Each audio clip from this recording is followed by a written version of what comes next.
Don't talk, just pull me closer. Let me sit on top of your knee. Go ahead and take care of business for me, for me, for me. Oh Lord, don't leave me waiting. Be as firm as can be. Go ahead and take care of business for me.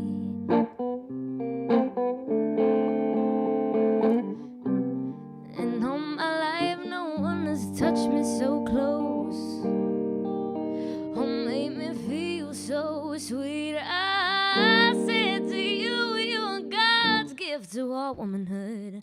Take it from me, take it from me. You know that I love you truly, and I want the whole round world to see how you can take care of business for me. Come on and take care of business for me. I said, come on and take care of business for me.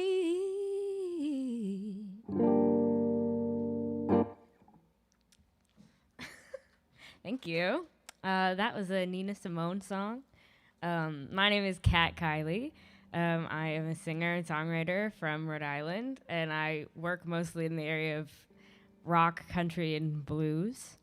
Yeah, so that was my first song. It's called Take Care of Business by Nina Simone. She's one of my favorites. And the next song I'm going to play is a song from the 80s that needs no introduction.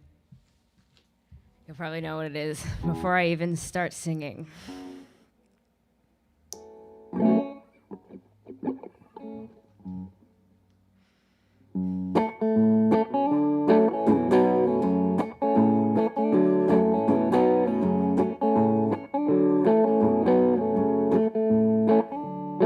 Well, sometimes I feel I've got to run away, I've got to get away from the pain you drive into the heart of me. The love we share seems to go nowhere, and I lost my light, for I toss and turn, I can't sleep at night. Once I ran to you, now I run from you. This tainted love you've given, I gave you all, and boy couldn't give you. Take my tears, and that's not nearly all. Tainted love, tainted love. Now I know I've got to run away, I've got to get away. You don't really want any more from me to make things right. You need someone to hold you tight, and you think love is to pray, but I'm sorry, I don't pray that way. Once I ran to you, now I run from you. This tainted love you've given, I gave you all, and boy couldn't give you. Take my tears, and that's not nearly all. Tainted love, oh, tainted love, oh, tainted love. Don't touch me, please. I cannot stand the way you tease. I love you, though you hurt me so. Now I'm gonna pack my things and go. Tainted love, oh, tainted love, oh, tainted love, oh, tainted love. Touch me, baby, tainted love. Touch me, baby, tainted love. Tainted love, oh, tainted love, oh, tainted love, oh, tainted love.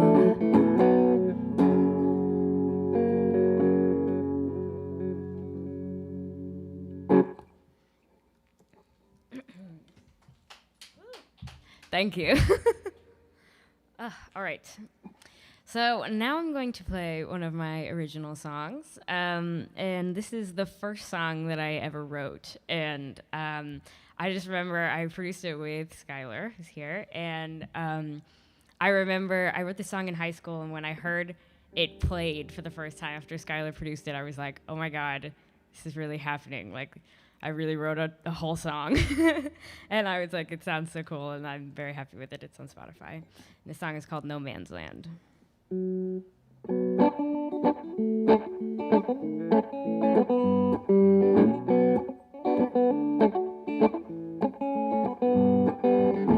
Yes, I am no man's land. I'm a neutral party. And when you talk to me, all that I can say is I'm sorry that I'm wrapped in chicken wire and you're all throwing bombs. Well, I guess we're all just sleepwalking, of course. Oh, of course.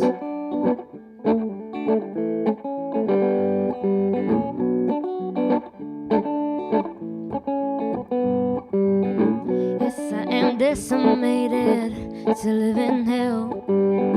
I've seen the worst in you, babe, but I've seen the good as well. And why are we fighting, darling? Look deep into your heart, because Lord, oh, I know that it's tearing me apart. Because I know that you don't wanna hurt me, and I know that you don't care. And I know that you love me, and I know that it's not fair. Oh, and you know that I'd never leave you, no matter which one of you are. But for now, I'm gonna let it fade to dark.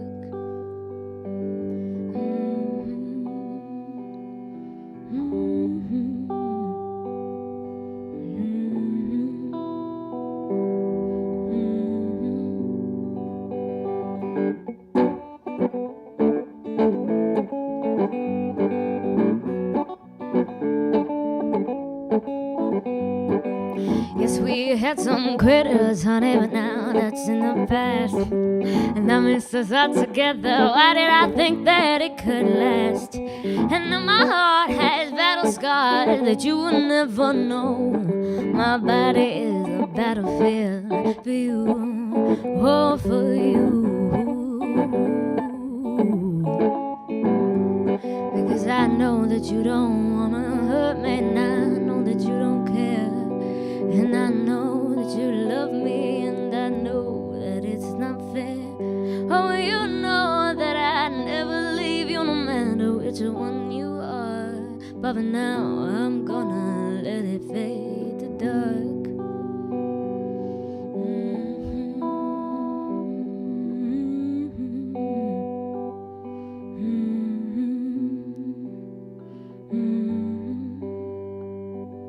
But we come together on Christmas Day, and we tell each other to stay, oh stay. And I pretend that it's alright, and you pretend we never fight. Because I know that you don't wanna hurt me, and I know that you don't care.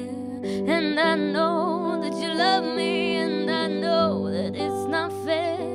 Oh, you know that I never leave you, no matter which one of you are. But for now, I'm gonna let it fade to dark.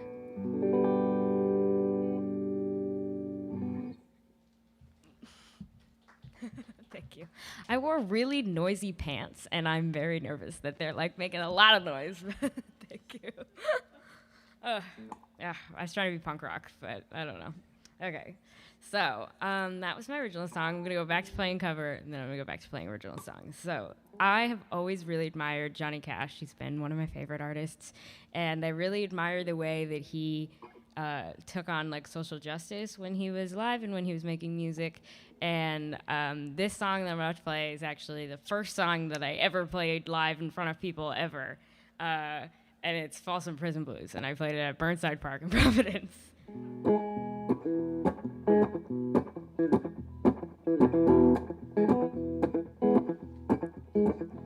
Well, I hear that train a comin'. It's rolling round the bend, and I ain't seen the sunshine since I don't know when. But I'm stuck in Folsom Prison, and time keeps dragging on. Well, that train keeps on rolling on down to San Antonio. When I was just a baby, oh, my mama told me, son, always be a good boy and don't ever play with guns. But I shot a man in Reno just to watch him die.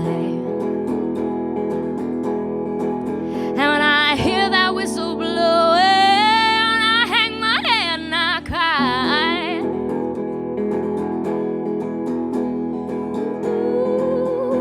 Ooh, yeah.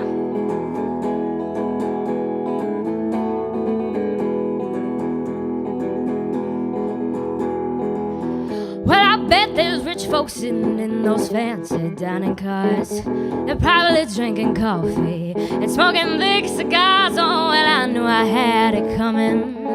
I know I can't be free. But that train keeps on rolling, and that's what tortures me.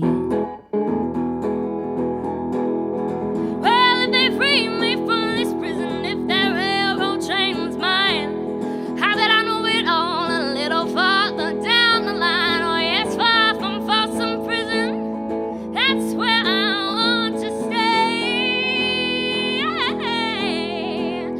And I let that lonesome whistle blow my blues away. Yes, I let that lonesome whistle blow my blues away.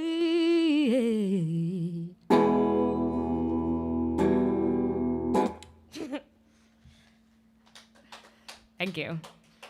I'd like to do a side-by-side of that performance and then the first time I ever played it. I was wearing socks with Batman on them and I was playing the ukulele. All right. Now I'm going to do a song, another song that I recorded with Skylar, and this song is called Cassandra.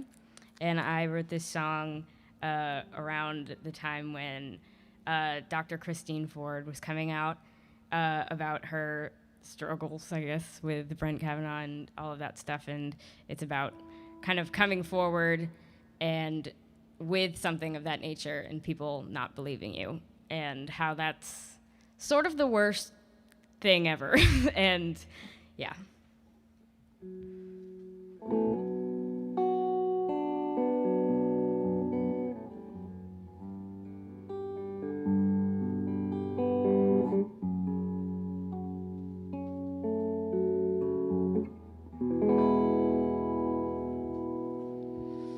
She'll be crucified for it, and still she goes into the viper's nest, and the doubt it grows. She may not come out alive, this she knows, but still she goes. And the pressure's coming down, the mountain's about to burst. She doesn't know what's coming, but she expects the worst. The road's tough ahead, but she knows she's not the first.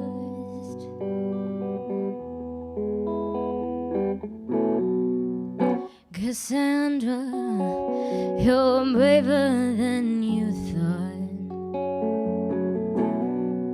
And they say that's what you get for disrespecting a god.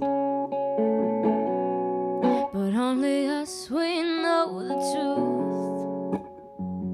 Yeah, yeah. If you like it or not, a woman's gonna fight for you. Yeah, a woman is gonna fight for you.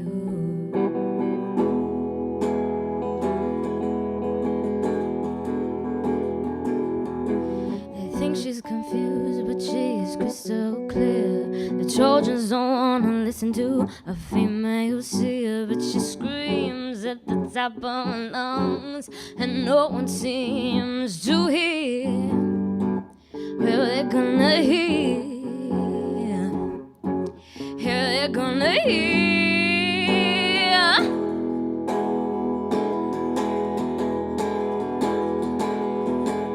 And when your time's up, baby, know the end is near. And when your time's up, baby, know the end is near. Hey, Cassandra, you are braver than you thought. They say that's what you get for disrespecting a God. Whoa, only us, we know the truth.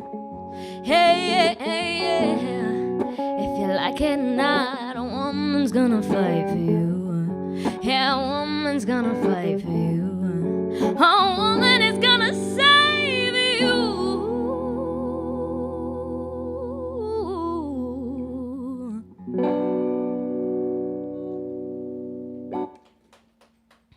Thank you. I have one more song prepared, and it is an original song, and this is its live debut. It's on SoundCloud right now, but I don't know how many people pay attention to SoundCloud. And I wrote this song this summer, and it is called Too Many Nights. Oh, nope.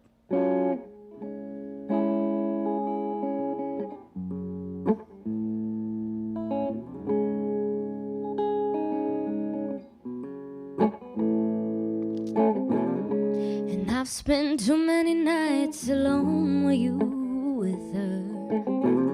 And I've spent too many nights staring out my window. And I've spent too many nights searching for her pictures on your phone. I've spent too many nights crying to my guitar all alone. Oh, all alone.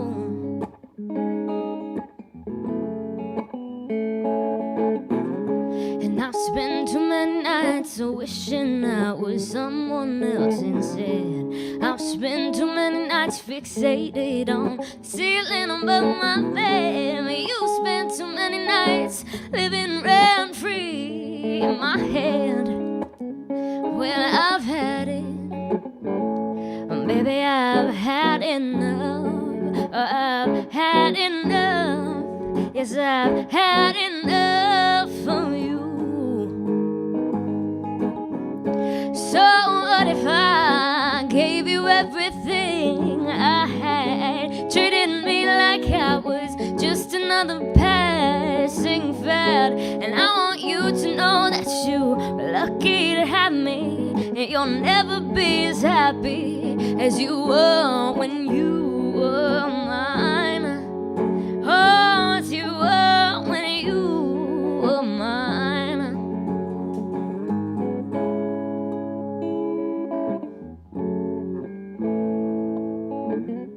And I've spent too many nights caring about your feelings. And I've spent too many nights up late feeling guilty. And I spent too many nights wishing you'd come save me, and you don't. Oh no, you never will. And you spent too many nights ignoring all my phone calls. Yeah, you spent too many nights telling me that I'm awful. Oh, you spent too many nights coming home drunk and dead. Well, I've had it.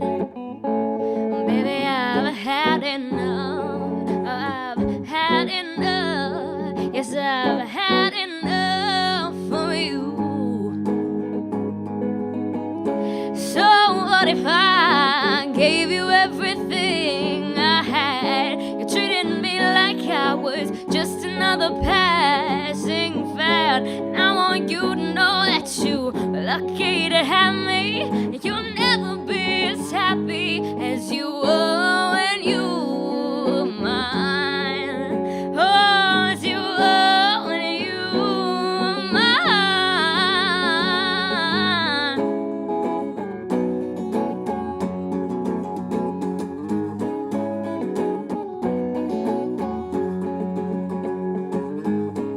So what if I gave you everything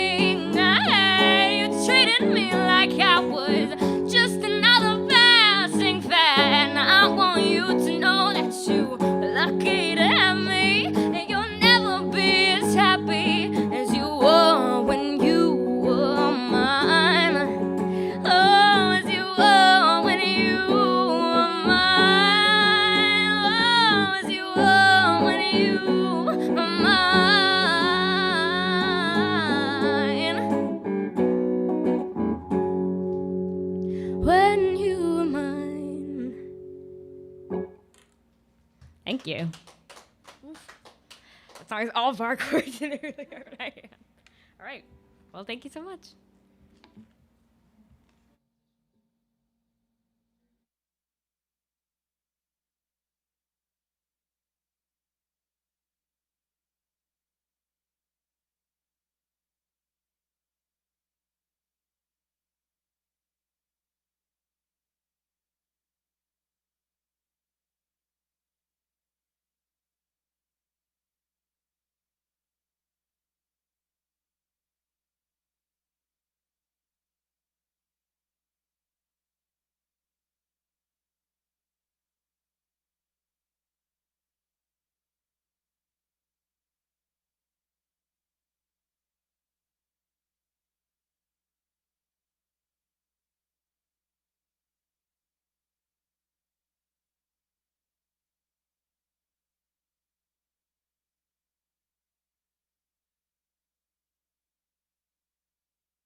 Hello.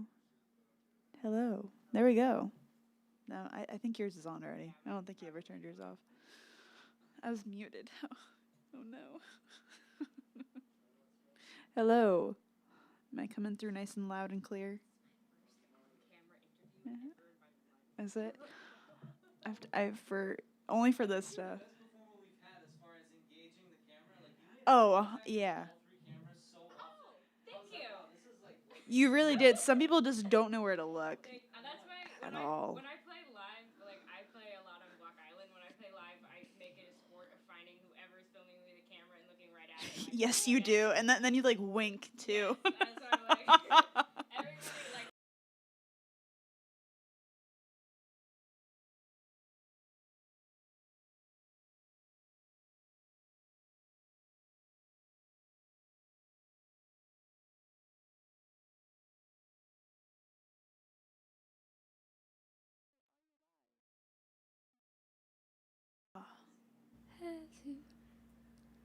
What? Not me singing into the mic.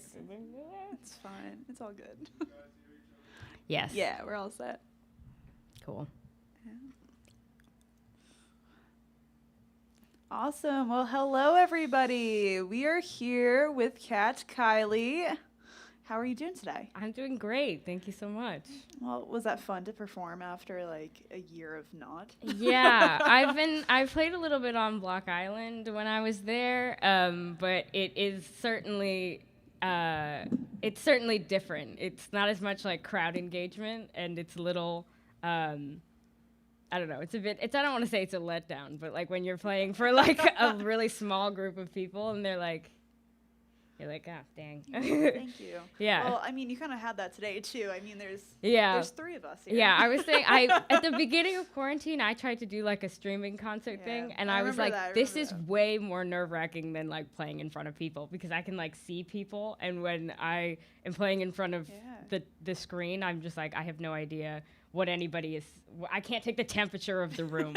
It's really odd. I mean, yeah, it's also super weird because you're like, is everything working properly? So then you're like thinking, am I playing right? Is this working? Yeah. And then I'll get like people, like my relatives will be on like the chat and be like, I can't hear you. And I'll be like, okay. Like, well, restart, redo. Like, oh God. Yeah, I mean, it's been a weird time with that, of course. Mm-hmm. But the upside of that is you make more music all throughout that. Yes. Which you were just saying you had that new song. Yes, I do have that new song. Are there other songs that you have not released yet? There are a couple that I haven't released yet that I've been working on. I just put one on Instagram. My dad saw it and was like, you shouldn't put songs on Instagram until they're done. I was like, thanks. But I have been working a lot on like getting better at playing guitar by myself and playing piano by myself. And I also, that last song that I played was a song that got me into music school. Awesome. Congratulations. Thank you. Yeah, they were like, you have to do a demo. And I was like, okay, well, I've got to pull something out of like a demo that hasn't been recorded before. And I was like, I have to pull something out in like a weekend and make it. So I was just like, I'll just pull this one out of the vaults. And out of the vaults. Yes. I have so many vaults as well. I feel Yeah. Well, you and I have known each other for quite a while, and this is going all the way back to Girls Rock or Riot now. Yes. The artist formerly known as Girls Rock. Yes, yes. It's been a while, you know, and like you were saying, lots of music produced. I'm standing over there singing your songs. I'm like, I've heard this song at least 150 times. Yes. At least. Yes. And, you know, how does that make you feel when people are singing your words? It's crazy. I hope to hear it more. Like the feedback on my first EP was really like, it was so amazing, and I didn't expect anybody to listen to it at all. And there's people who were like, my aunt was saying that she was listening to it in her car with her husband, and he was like, who's singing this song? Like, this sounds really good. And she was like, this is Kat. And he was like, oh my God, what? Like, and I was just like it's crazy that I come up on like people will send me like, oh, you're in my Spotify like Discover, or you're in my like whatever, and it's so wild to see. Yeah, of course. I mean, I love when you're walking down the street and someone's like, oh, you did that thing. Yeah. And you're like, yeah, that one. I did that one. And it's kind of like the same thing. You're like, wow, someone recognizes me. And I think that's like a weird thing that you have to kind of get over eventually at one point. Yeah. But it's a weird get over thing because it's not something you ever really get over. It's kind of just you get used to it. I've been working and living on Block Island since I was, or not living there, but I've been working there every summer since I was 14. And I've been singing with a band out there since I was 14. And I get that a lot on Block Island, where I will be like waiting tables. I've worked so many jobs when we're out there, and I'm waiting tables, and I'll be like in a big rush, and I'll be like, hi, my name is Kat, can I get you? And they're like, aren't you the girl that sings down the street? Are you old enough to be working here? And I'm like, yes. You're like, I'm short, but I am old enough. Yes. I promise. Yeah. The best was people would come up to my dad while I was singing, and or like my family members and people who knew me, and like people who didn't know me would come up to them and be like, that girl, she's like 13 years old, and her mom won't let her play at the bar that her mom owns, so that's why she plays over here at this bar, Captain Dick's. And my dad would be like, none of that was correct. Keep going, I'm listening. Yeah. So is it different playing at shows here than on Block Island? Yes, I feel like on Block Island, people kind of come and they want to hear like the certain songs that they want to hear, because it's like you're playing to people who only stay there for like a week, so they'll come and it's like part of their ritual for staying on Block Island. It's like they're like, every time we stay on Block Island, we go to this thing this night, and we go to Captain Nick's on Sunday night, and we listen to the Young Guns, which is the band that I'm in, and so like they want to hear the songs that they always hear. I'm like, I can't think of any of the songs in our list right now, but like, they want to hear like, well, we don't do Cheeseburger in Paradise, but they want to hear like Dreams. Everyone does Dreams by Fleetwood Mac. Like they want to hear the songs that they want to hear. But I think when I play out like in Providence and on the mainland, I have more freedom, and people aren't coming expecting to hear something from me. So I have more freedom to play kind of whatever I want. And I can be like, oh, I can play like Mitski, and people will know what that is. Yes, they will. Or at least Mitski. I hope so. Yes. But now tell me, how do you find your creative aspect of making like one of your songs, like let's say No Man's Land? Where did that come from? How did that No Man's Land, I wrote that. That's the first song I ever wrote, ever. And I wrote that when I was in high school. And I was, my friends were in a big fight. And I was also, at the same time, learning about World War I. And, I was kind of felt like I was in the middle of the fight. And I was like, I was watching a documentary about World War I, because I had to. And they were talking about how No Man's Land is the part that's in between the two sides of fighting, and it is like it got destroyed, like decimated. It's the part that was the worst, like nothing grows there anymore. And I was like, that's kind of how it feels to be in the middle of a fight of any two people or any groups of people where you're like, I love you both and I don't want to hurt either of you, and I know you don't want to hurt me, but like this is hurting me so much. And I think that like it for me, even though it's kind of like a small childish situation, it kind of lends itself to be more than that in the way that I think about it, where like it can apply to like a relationship, or it can apply to lots of other things. Yeah, which is always good with a song, because then you can have it for years. Yeah. You know how there's some songs that just like fit that 1 month of your life, and then you're like, I can never use this again. Yeah, I've certainly written songs. I've definitely made songs like that where I be like, I sing it again and I look back at it and I'm like, okay, girl. I'm like, damn, you were going through something. Yeah. I'm like, this helps somebody. It already helped me, and I'm done now. This will help somebody else now. You're like, go for it, guys. Yeah. Keep listening. I remember producing that song with you too, and I remember like finishing No Man's Land. I'm like, oh my god, that ending. The ending. I wish I could play that live so bad. The end. I remember you playing that for. We were both just like, this is so cool. Yeah, and I think that might have been like one of the best feelings too in the studio when you're like, oh my god, I just made that. That sounds awesome. It's ridiculous. And that was like my first venture into writing songs, and I remember I would play it like live I used to play like ukulele. I used to busk on the street, and I would play it on the street, and I would like hope that somebody would be like, "Hey, that's a cool song," and then I'd be like, "Yeah, thanks, it's mine that I wrote." But it's like, here's a card for record deal. Yeah. Like I was hoping for something like that, and then I was playing like something, and somebody had a ukulele, and they were like, "Kat, come up and play," and I was like, "Okay, well, the only song that I have memorized right now is this one that I wrote, so you're all gonna hear it." And everyone was like, "Oh my god, when did you write that?" And I was like, I don't know, like last month. Which is so funny, because didn't you start playing music on ukulele? Yes, right? I did. Yeah, because after a while that song transposed onto guitar. Yeah.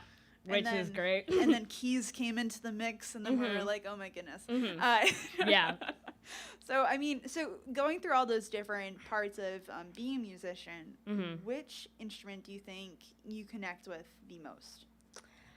It's hard to say. I think it's kind of dumb to say my voice, but I think like no, that's not dumb. No, it's not my dumb. voice is the one that I trust the most. Like I trust myself with the most, because I've been singing for longer than I've been playing any instrument, and I feel like I can like get up in front of anybody with any band and be like, okay, it's in the key of A, okay, great, and I can start singing. But I still have a lot to learn on piano and guitar, but I do really love playing guitar. I think it's really like I've always dreamed of being able to play like rock and roll guitar, and then this amp is new and it has all these cool filters on it, and I'm like, oh my god, I'm really playing like rock and roll guitar now because I have my Spider 6 amp. But like and I realize that I have a lot to learn, but I think second to my voice would be guitar. Okay. All right.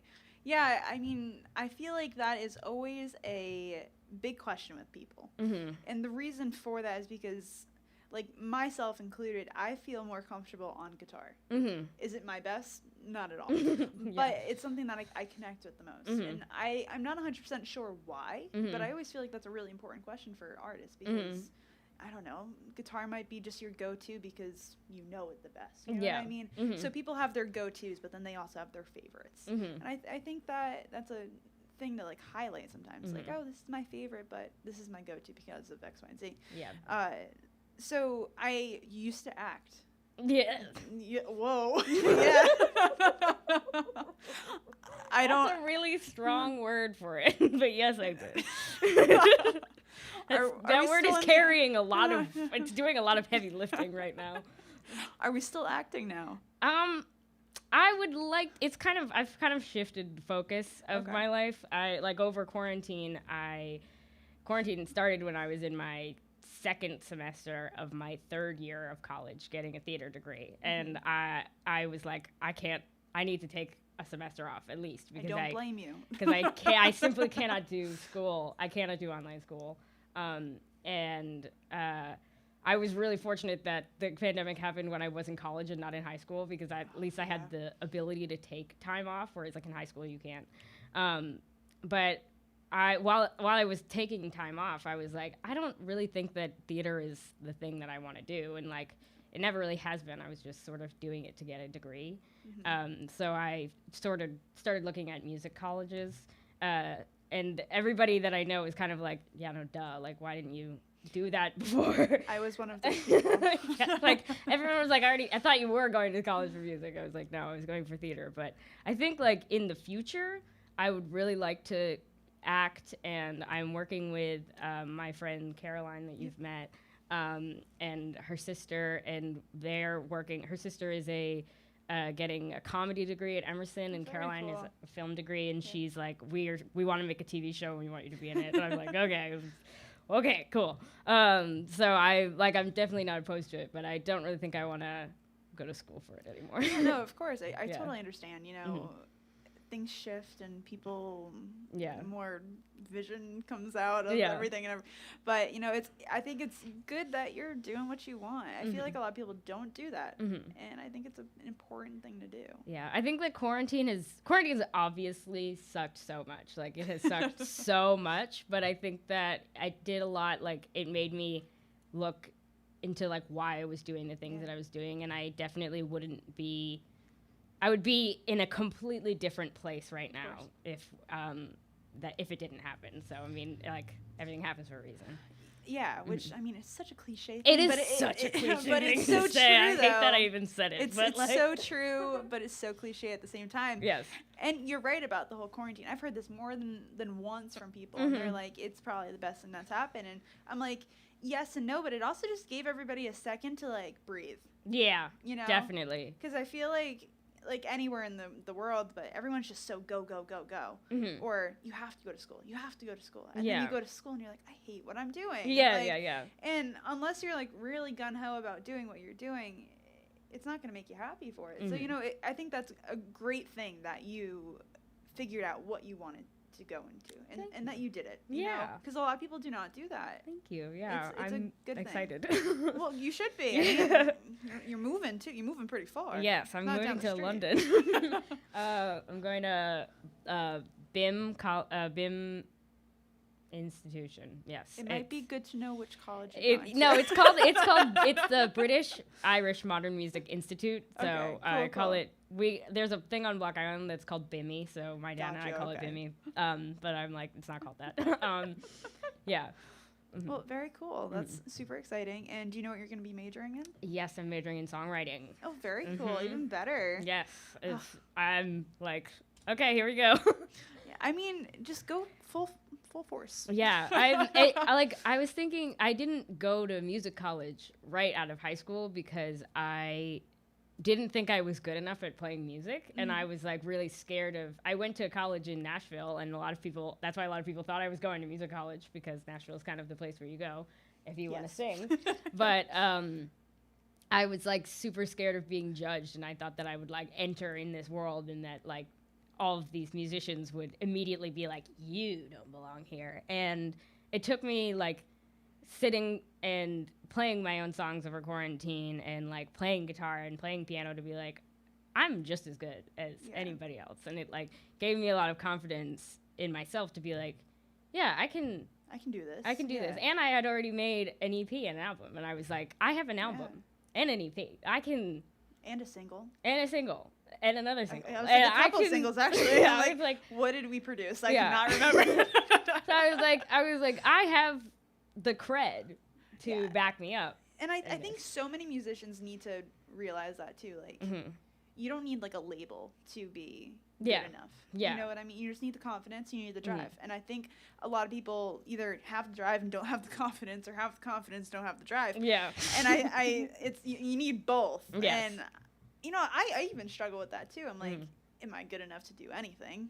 And then I'm like, I think so. I think that's very common among artists, or like the imposter syndrome sets in. Yes. As soon as you do anything and you're like, oh my God, who am I to even stand up on this stage? Like, but I think like if you want to do it, you got to do it. Yeah. And I think people, and I'm glad you realized that. And I hope other people start to realize that, and quarantine helped people realize that. But it's a hard thing to do, even from a woman too. Like I feel like that even makes it somewhat harder. Yes. I know, myself included, with doing production and things of that nature. It is so hard. Yeah, because production side is a sausage fest. Oh, it is. And I've definitely been like, I have played in a lot of bands that were all guys, and I was often the only girl and also like the youngest by many, many years. And it's really intimidating to like walk in, and you have to like own the fact that you have to own what you don't know and own what you do know. You have to be like, I might not know this and this, but I have value here. And regardless of whether you think I do or I don't, I do. And I know that I do. And that was something that I had to take this time of like inward reflection to learn that. Because when I started singing on stage when I was 14, and it's very hard to be like, I know what I'm doing when you're 14, because I'm like, I certainly did not know anything at all. Yeah. I mean, I even feel like, though, no matter how old you get, you're never going to know it all, and that's an okay thing. And I think that's the really hard thing about learning when you're in college, too, because you have all these professors saying, no, you can't. Or if these adults saying, no, you can't. And you're like, I'm an adult. I'm not 14 anymore. I'm an adult, too. And, and I'm good enough. And, like, I feel like you have to convince other people while convincing yourself. And I think that might be the hardest part. Yeah. Turning 21 is weird, because I'm like, oh, no, I'm, like, a real adult. Like, when you're 18, you're like, I'm an adult, but, like, you can't go to bars and stuff. Where you're 21, you're like, oh, no, I'm actually a real grown up now. Like, I'm a real boy. And I'm a real boy. And like if somebody like you're allowed to say to people like, you can't speak to me that way. And I was like, oh my God. I like when I was a kid, I was just like, okay, you can treat me however you want. Yeah, I know. And I really think that that's really the big difference when you start getting older and stuff. And I think that really applies to music as well. I mean, it really applies to any job that anybody goes to. Yeah, absolutely. But I feel like music even more so, because you have so much stuff going against you that you have to constantly fight to get to where you want to be. And it's an uphill battle more than it's not. Yes. Yeah. And you know, I think the more that technology and social media come out, the harder it is too, because SoundCloud, right there, you got about 50,000 producers and 50,000 rappers. Yeah, it's insane. That you are now fighting against. And I think that might be one of the hardest things, and people don't realize that until you like get into the nitty-gritty of it. Like, you heard, how many times did I say to you at night, make sure you post on Instagram, Kat? You like I know you're a producer, you'd be like an excellent manager, because you're like, okay, you need to do this, and like how you get your engagement up. Like, you're very good at like moving and shaking in that way. I appreciate that. I'm like, I've heard other clients they're like, you're like a quadruple threat. Yeah. I'm like, thank you, I think. You know, but that is the part that is so hard, because even when you're producing, you're also managing. When you're also managing, you're also trying to make sure this person sounds good. Yeah. And you know that from yourself. From like, you got up here and you're like, this is gonna suck. And everyone's like, no, it's not. But like, you already had that in your head, and that's the point where you gotta like again, uphill battles. Yes, uphill battles. Uphill battles are it. But, you know, and I mean, your performance was great. And, Thank you. even though you haven't performed in a year, you've probably practiced so much during that year. Yes, yeah. So, and, you know, I think self-reflection, practicing all of that is, like, key aspects right there. I mean, what else are you supposed to do? Watch TV all day? I think that's what I did, so. Yeah. I mean, I did a fair share of that. This was the first year that I took a year off of school. So, like, usually I would be heading from Block Island and then go right into school. Yeah. And it was so weird being like, I don't have to go to class. Like, I don't have anything to do today. You are lucky. Yeah, I know. Like, my roommate and his girlfriend were both like, so what's it like doing nothing? Yeah. I was like, it's kind of great. You know, some hand I'm like, oh, I wish I did that. The other hand I'm like, I rolled over, turned on my computer, and went to class. Yeah. Those were my days. Yeah. And I don't know how much I really learned this year. Yeah, online school is so soul-sucking. It's incredible. I did like half a semester of it, and I was like, no. You're like, I'm done. I simply cannot do this. I really don't blame you. Yeah. You know, I think half the week I was like, as long as you get dressed, you're going to be okay this week. And I think that's something that a lot of people have said. And I think that's okay. Yes, very But much. I'm so glad that things are starting to get better. You know, things are starting to become normal-ish. Yes. Ish. With ish. I got my first dose of vaccine. Me too. I got Moderna. So, yeah, I'm excited. Hope that... It was kind of weird because I turned 21 in the pandemic, and it was... my mom owns a bar. She owns the Yellow Kittens. And it's weird to explain this to you because you know it's this, okay. but it's okay.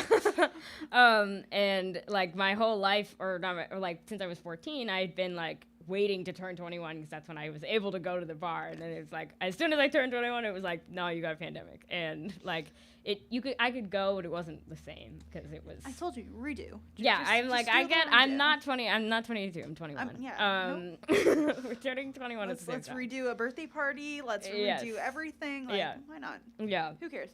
Nobody will really know. Yeah, so I'm like, it's just fine. Don't look at your driver's license and you will never know the difference. Yes. Yeah, pretty much.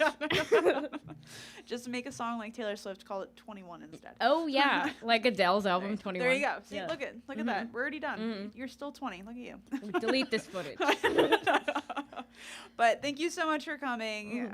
Do you have anything else you want to talk about today, or did I hit all the points? I want to talk a little bit about Cassandra because I feel like I explained it really badly, and it's one of my favorite songs I've ever written. But whenever I put on the spot to explain it, I sound like an idiot. But I wrote that song in, I guess it was 2017, and that's when Brent Kavanaugh was being like put through the ringer, kind of. Not that he doesn't deserve it, but and. Dr. Christine Ford came up and bravely said, like, this is what he did to me, and I don't think that he would be fit for this office. And it really, obviously, that was really, like, a moment in kind of a lot of women's lives when they were like, oh, like, this is something that, like, we all knew separately. And then it's on such a public stage to have everybody see her speak and see her give this testimony and be very professional, then see him be the exact opposite of that, and then still have him get his way, was really disheartening. And I wrote that song. It's called Cassandra because it's about the Greek. It's about the Iliad, I believe. And Cassandra was a Trojan prophet who she was cursed to always tell the truth, but no one would ever believe her. And I remember like reading the news and I just like thought of that, and it kind of like something came over me and I wrote the whole song. But I have explained it on a different podcast that I've done with you, and I was like, I sounded like total idiot when I was explaining it. So I wanted to clear the air. I'm like nodding my head. Yes, this is correct, Kat. Keep going. Like I've heard this before. But I was like, even when I just played it and then tried to explain it, like I can't explain it in like a short amount of time. I'm like, I just shouldn't even try. Some songs are not supposed to be short descriptions. Yeah. It's just the way of the world. Yeah. But No, and I agree with you. I think that those kind of songs need to come out more, 100%. And I think that your description was great. So thank you. Do not fret. But yeah. Well, awesome. Well, I'm so excited that you got to play. I'm so excited that you were able to come today. Thank you. I'm so excited to be here. My first on-camera interview. I know. Thank you to the Parlor for having me. Yeah, thank you, Parlor. Greg, Eric, you guys rock. Yeah, thank you so much. All right, well, we will see you guys next time with Between the Notes with Motif.